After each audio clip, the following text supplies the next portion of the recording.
Okay, thank you for joining our live stream. This is Jake Kurth. I'm with Leeds Forensic Systems. This is our third live stream of Leeds Helpful Tips. And in today's live stream, we're going to be going over the trace comparison microscope you see behind me. And we're going to be talking a little bit about color balance. We're also going to be going over Kohler as well. Two very important things for trace examiners. So just a quick note. This is part of we're trying to do these live streams where we go over weekly on Wednesday at 1 p.m. A topic relating to our products in forensics. Some of our earlier live streams were about our firearm comparison microscopes and some tips there. Today's live stream is going to be going over the LCT. But every week it can change.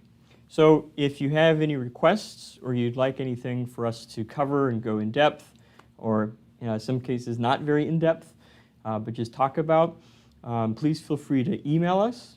You can always email me at jkurth@leedsmicro.com and we can add it to our list. So yeah, so to get started, what you have behind me is, as an LCT, and I just had a thought as a quick note, one of the advantages of doing this whole live stream through YouTube live streaming service is there's a chat window. And so if you want to add, or you have any questions and you want to make some comments and you'd like me to interact with that or answer that specifically, you can just fill out your question, and then as I'll review the questions of the live chat, and if you have any questions, I'll answer them as I see them. Okay, now moving on. So this is the LCT system. The idea of an LCT is that's for trace evidence, and a really big important part about it is color balance. So one of the things that we've done on our comparison microscope is we've been really focused on light intensity and color balance out of the box. So when an examiner has everything set up in Kohler, it will be neutral between both sides.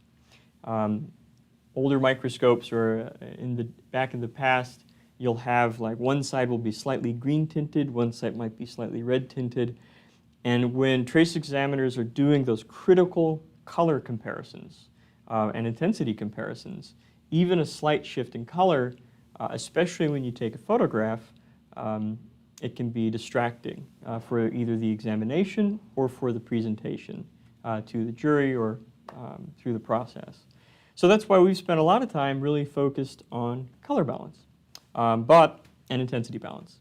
But what's also very important is this really only works when everything is fully colored, because that's really where everything is optically aligned as it's supposed to be, and then you'll be getting the true optical performance of your microscope. So yeah, so just jumping in a little bit, there is a couple different ways to do Kohler. What I'm going to be showing you is the way that I was taught how to do Kohler. It's a technique. I'm sure people have very strong opinions and have their own versions of it. And 1 second, guys, I just saw that my camera went out. Give me 1 minute while I get it.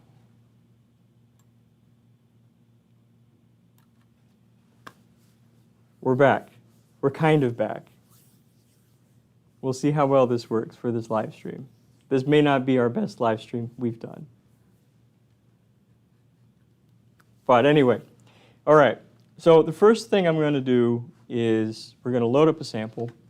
And I'm just going to go ahead and swap over to this scene really quick. I'm going to show you what I can actually see through my microscope.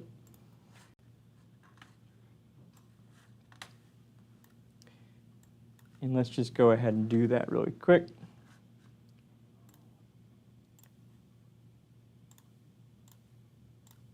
Okay, and there I am. So we're now inside of our software. So what I'm going to do, and so you can kind of see what I'm doing through the eyepieces. So the first thing with doing Kohler quickly and effectively, is you want to have something in focus. So in this case, I'm focused on our hair sample that we have loaded up on the scope. The idea is what we're going to use our field diaphragm. So the field diaphragm is located, I'm just going to grab this real quick, bring it over. Field diaphragm is located underneath the condenser. It's this portion right here. So as we close it down, what you'll see is, if everything's correctly done for Kohler, you'll actually start to see the aperture leaves come into focus. Now, ideally, truthfully, when you start this, it probably won't be as good as this. It'll be a little bit out of alignment. And so what you want to do is first find your sample, bring your sample into focus, and then go ahead and close down the field diaphragm until it's closed all the way. And now what you do is you adjust over here. This is our condenser height adjustment. We're going to go ahead and adjust that to bring that into focus. And you'll see that I'm a little off center. And so now what we're going to do is, one at a time, we're going to adjust these little control knobs. And it's kind of like an Etch-a-Sketch.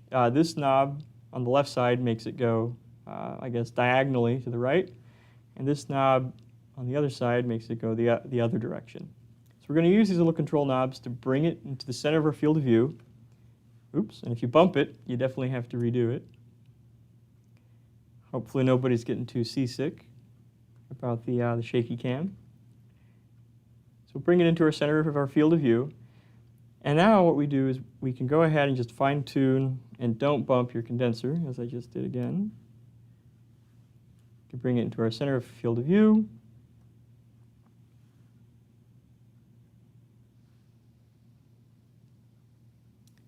And then we can adjust the height of our condenser to try to just bring those leaves, those aperture leaves, perfectly in focus, or as good in focus as you can get. You'll see that the image here never fully resolves. There's a little bit of haze to it, and that's okay. The idea here is to just find the part that's in between. And now when we open it, we can just take our field stop just a little bit past, and now we know that we're in the middle of our field of view, and that the condenser is aligned, and that everything is at the correct place in the optical system. And that's the idea of the Kohler technique, or at least setting up Kohler technique, is to have everything aligned. Because now, what's really cool is you'll notice now the condenser's aperture is going to, because it's at the correct alignment or area and alignment, it's now going to act as it's supposed to. And that's going to give us control over the resolution and contrast balance situation. So something that's kind of interesting is with high resolution or high numerical aperture lenses, you can resolve all the detail in the world. You could see very fine details, you can see the fine striations, you can find, like for example in this hair example, you can see all of those little pigments that are included. You can resolve them. But the downside is at very high numerical aperture, very high resolution, what ends up happening is you actually have very low contrast. It's kind of a teeter-totter. So you can either have a very high contrast image, or you can have a very high resolution image, but it's very challenging to find, to be able to actually get both at the same time. So the whole concept of the condenser and the aperture diaphragm that's loaded on it is to try to balance with that.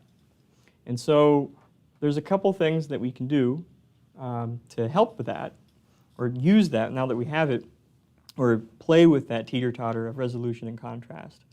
But the biggest one that I'm just going to show you really quick is you'll see printed on each objective, and I don't know if you can really see it, but printed on each objective, you'll have the objective in its name. So this is a U-plan fluorite from Olympus. You'll have the magnification, and then next to that, you'll have the numerical aperture of the lens. And so in this case, this numerical aperture is a 0.30 Na. And so what numerical aperture really refers to simply is the cone of light that this lens can gather. In an ideal world, to get maximum resolution, what you'd do is you'd come down to your condenser's aperture and you'd set it at 0.3 Na as well. But that's just the optimum resolution. That doesn't necessarily give you that balance between resolution and contrast. So a quick tip to do that you can use for just general imaging and work on an LCT is to go is to go look at the objective, what's printed at 0.3, go to your condenser, and then go 25% less of that. So just drop it down a little bit. And as I adjusted that, you may have noticed that the image perhaps got a little bit more contrasty. Yeah, you can see that. Now that I'm beyond that 25%, you'll actually start to see that you can actually get a really high contrast image. But as you keep closing that aperture's condenser down, you'll start to see that you're going to get issues with resolution. So yeah, that's one way to do it, is to look at the numerical aperture on the objective, dial it in on the aperture, and then back it off about 25%, and then that'll give you a good balance between resolution and contrast. Another way to do it is to just freehand it. So as you open your aperture all the way up, and then as you close down your aperture, you'll notice there's a dead zone, because we're closing the aperture and the condenser's numerical aperture right now is greater than the objective, so the objective isn't even collecting. But as we keep closing down our condenser, we're going to hit a point that you'll start to see a contrast increase. And then you can just go a little bit past that, and then that'll be that good balance point. Again, what you'll notice is different technique, but similar way to get to that balance between resolution and contrast. All right, now there's another way. And if you prefer this, you can do this way too. So what we can do is, again, open our aperture all the way up. And in this case, what we're going to do is we're going to come up to an eyepiece. I have no idea if this is going to work very well. We'll find out. So what we're looking at, and I don't know how well it's clear or how easy you can see it, is we're looking at the back focal plane. And or an intermediate image plane in the microscope.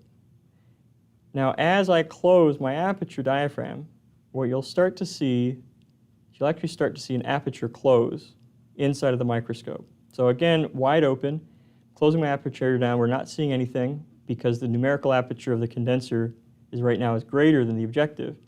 But then eventually, what you'll start to see is you'll start to actually see the leaves of the aperture. And the rule of thumb here is you can close down your aperture so that 75% of the field of view is still illuminated, wide open, and you're covering 25% of this intermediate image plane with the apertures. So open up, we're closing it down, stop. And again, what you'll see is it's basically getting us to the same point of just trying to find that good balance point between resolution and contrast. So those are a couple things for Kohler, just I guess more of technique and balancing that resolution and contrast. The Kohler technique really is where we start, is we recommend, closing down the field diaphragm, getting the condenser into focus, and then centering that field diaphragm so then you're aligned. But when you do all that, the end result is that the color balance and the intensity balance of your microscope are now going to be working as it was designed. And that's pretty cool. So I've messed around with it, but let's see if we can get it side by side. Yeah, so obviously this condenser, I changed something and we're on a different, here, move it over. So yeah, you can get them side by side, and then you're going to have that even intensity, even color balance on both sides of the microscope. There's a little bit of work. As you can see, it's not perfectly balanced, and that's largely because of slight differences in our aperture diaphragm and where they're dialed to. So yeah, that's the basics of it. Once you've got Kohler, then your color balance should work. And then there are 3 kinds of ways that I know of that you can try to play with that balance between resolution and contrast. And beyond doing Kohler, everything else in the microscope will be working as color balanced and intensity balanced. All right, let's check to see if we have any questions. Any questions? And thanks for, I have to. All right, I don't see many questions, so I think that'll conclude today's live stream. Again, my name is Jake Kurth. I'm from Leeds. And if you have any questions about color balance, intensity balance, Kohler, anything there, we're very happy to talk to you. We're also happy to do Zoom meetings, GoToMeetings, any type of training that you or your lab may need. So until next time, thanks for watching. Jake with Leeds.